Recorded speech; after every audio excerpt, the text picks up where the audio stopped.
Si May jud ang biktima diri.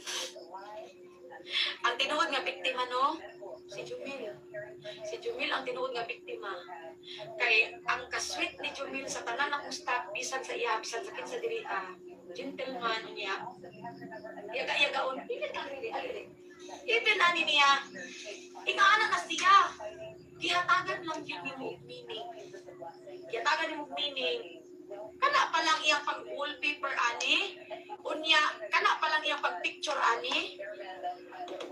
Kung saan ay tumong, ang kamong ani, kung bright lang yun po mo no, sa story na ako,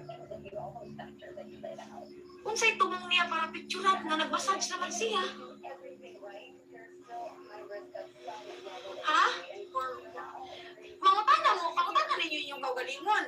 Ikaw, mag-massage ka sa lalaki, sa imong amo, ipamassage ka sa imong amo. Anong pa-massage man po Ano ba siya? lang ang imong picturean? Nga imong i-wallpaper? Unya ang imong mga note, hindi kayo mga creepy. Reveal soon, nag-imagine. Unya si Christian, mga ito